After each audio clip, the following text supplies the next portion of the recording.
Chapter 18. Ski followed the guard to the carriage, and at the door of the compartment he stopped short to make room for a lady who was getting out. With the insight of a man of the world, from one glance at this lady's appearance Vronsky classified her as belonging to the best society. He begged pardon, and was getting into the carriage, but felt he must glance at her once more, not that she was very beautiful, not on account of the elegance and modest grace which were apparent in her whole figure, but because in the expression of her charming face, as she passed close by him, there was something peculiarly caressing and soft. As he looked round, she too turned her head. Her shining grey eyes, that looked dark from the thick lashes, rested with friendly attention on his face, as though she were recognizing him, and then promptly turned away to the passing crowd, as though seeking someone. In that brief look Vronsky had time to notice the suppressed eagerness which played over her face, and flitted between the brilliant eyes and the faint smile that curved her red lips. It was as though her nature were so brimming over with something that against her will it showed itself now in the flash of her eyes, and now in her smile. Deliberately she shrouded the light in her eyes, but it shone against her will in the faintly perceptible smile. Vronsky stepped into the carriage. His mother, a dried-up old lady with black eyes and ringlets, screwed up her eyes, scanning her son, and smiled slightly with her thin lips. Getting up from the seat and handing her maid a bag, she gave her little wrinkled hand to her son to kiss, and lifting his head from her hand, kissed him on the cheek. "You got my telegram?" "Quite well. Thank God." "You had a good journey," said her son, sitting down beside her, and involuntarily listening to a woman's voice outside the door. He knew it was the voice of the lady he had met at the door. "All the same I don't agree with you," said the lady's voice. "It's the Petersburg view, madam." "Not Petersburg, but simply feminine," she responded. Well, allow me to kiss your hand." "Goodbye, Ivan Petrovich." "And could you see if my brother is here, and send him to me," said the lady in the doorway, and stepped back again into the compartment. "Well, have you found your brother?" said Countess Vronskaya, addressing the lady. Vronsky understood now that this was Madame Karenina. "Your brother is here," he said, standing up. "Excuse me, I did not know you, and, indeed, our acquaintance was so slight," said Vronsky, bowing, "that no doubt you do not remember me." "Oh, no," said she, "I should have known you because your mother and I have been talking, I think, of nothing but you all the way." As she spoke she let the eagerness that would insist on coming out show itself in her smile. "And still no sign of my brother." "Do call him, Alexei," said the old countess. Vronsky stepped out onto the platform and shouted, "Oblonsky! Here!" Madame Karenina, however, did not wait for her brother, but catching sight of him she stepped out with her light, resolute step. And as soon as her brother had reached her, with a gesture that struck Vronsky by its decision and its grace, she flung her left arm around his neck, drew him rapidly to her, and kissed him warmly. Vronsky gazed, never taking his eyes from her, and smiled. He could not have said why. But recollecting that his mother was waiting for him, he went back again into the carriage. "She's very sweet, isn't she?" said the Countess of Madame Karenina. "Her husband put her with me, and I was delighted to have her. We've been talking all the way. And so you, I hear. Vous files le parfait amour. Tant mieux, mon cher, tant mieux." "I don't know what you are referring to, maman," he answered coldly. "Come, maman, let us go." Madame Karenina entered the carriage again to say goodbye to the Countess. "Well, Countess, you have met your son, and I my brother," she said. "And all my gossip is exhausted. I should have nothing more to tell you." "Oh, no," said the Countess, taking her hand. "I could go all around the world with you and never be dull. You are one of those delightful women in whose company it's sweet to be silent as well as to talk. Now please don't fret over your son, you can't expect never to be parted." Madame Karenina stood quite still, holding herself very erect, and her eyes were smiling.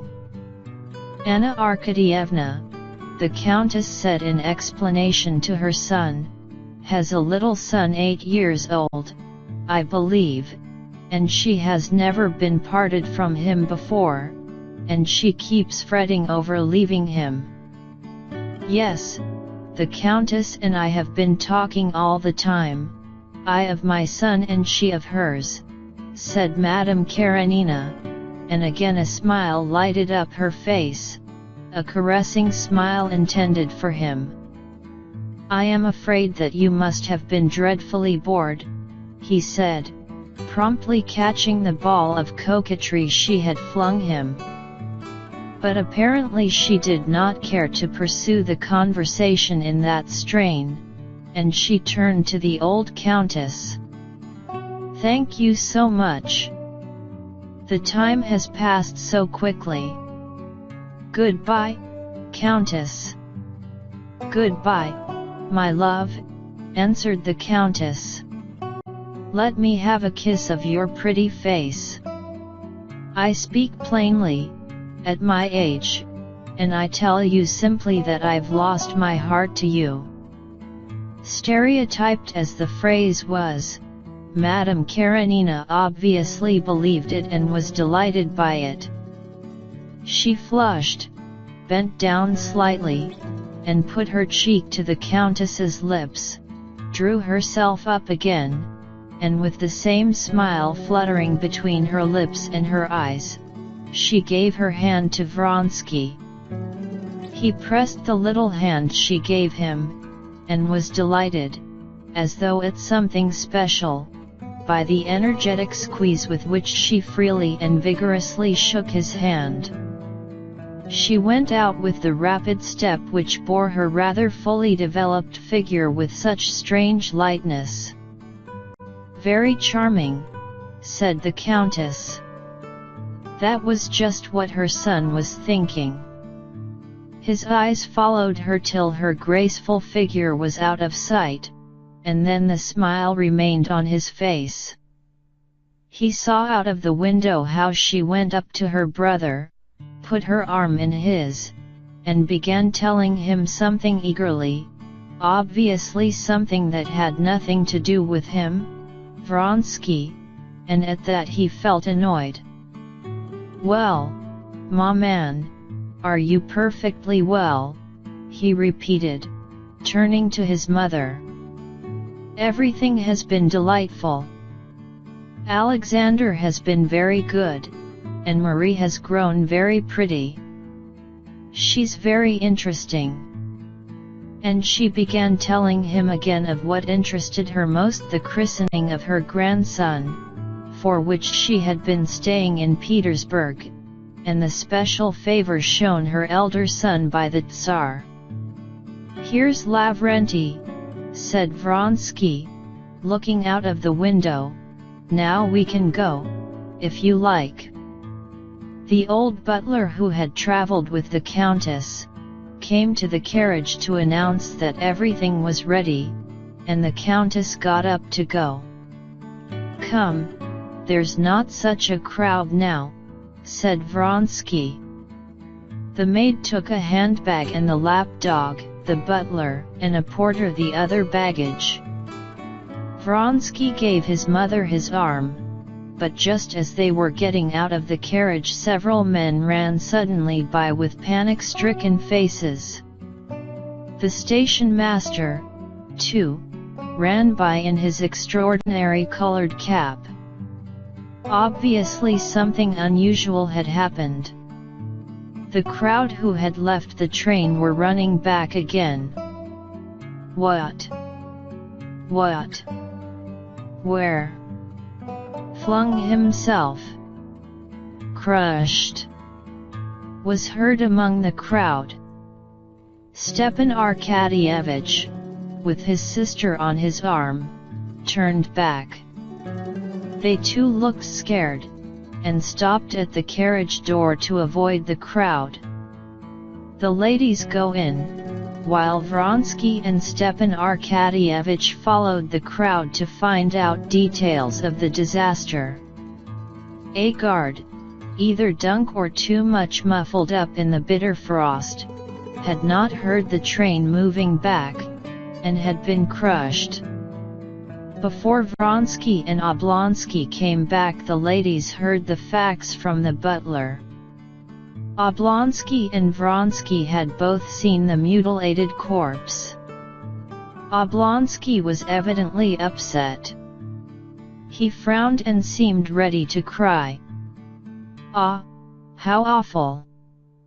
Ah, Anna, if you had seen it! Ah, how awful!" he said. Vronsky did not speak.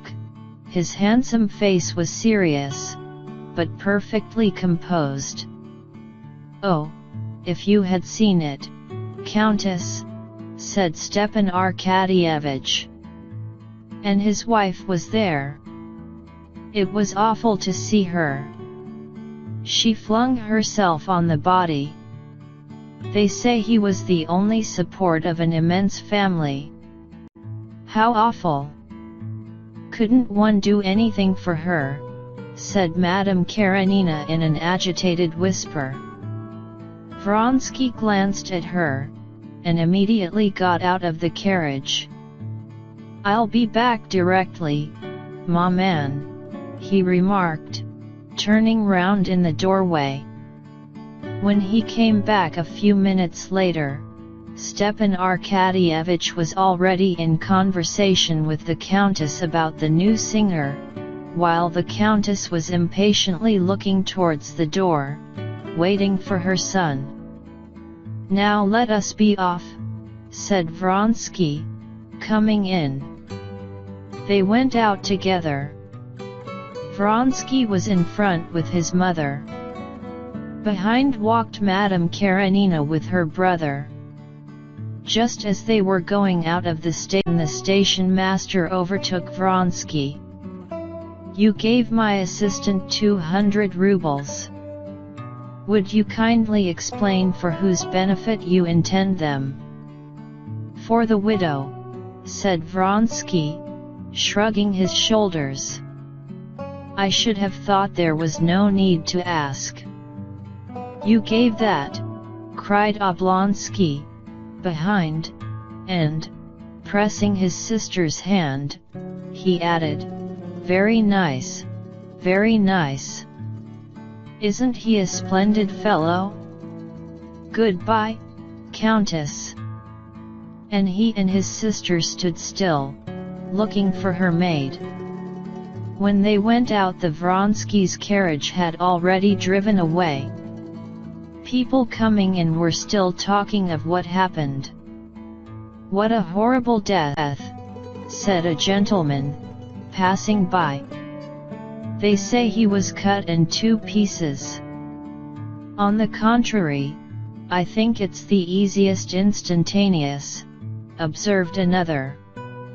How is it they don't take proper precautions, said a third. Madame Karenina seated herself in the carriage, and Stepan Arkadyevich saw with surprise that her lips were quivering, and she was with difficulty restraining her tears. What is it, Anna? He asked, when they had driven a few hundred yards. It's an omen of evil, she said. What nonsense, said Stepan Arkadyevich. You've come, that's the chief thing. You can't conceive how I'm resting my hopes on you. Have you known Vronsky long? She asked. Yes. You know we're hoping he will marry Kitty. Yes, said Anna softly. Come now, let us talk of you, she added, tossing her head, as though she would physically shake off something superfluous oppressing her. Let us talk of your affairs. I got your letter, and here I am. Yes, all my hopes are in you, said Stepan Arkadyevich. Well, tell me all about it. And Stepan Arkadyevich began to tell his story. On reaching home, Oblonsky helped his sister out, sighed, pressed her hand, and set off to his office. Yeah.